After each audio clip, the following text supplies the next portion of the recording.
నీ పాదాలకు మూవల్ల నా అడుగులు సాగాలమ్మా, నీ పెదవుల చిరునవ్వుల్లా నా ఊపిరి వెలగాలమ్మా.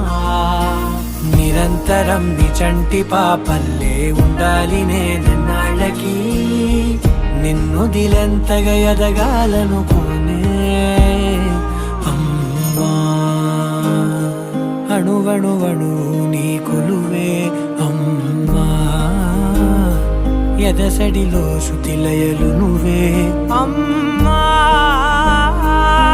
నే కొలిచే శారదవే, నన్ను నిత్యం నడిపే సారథివే.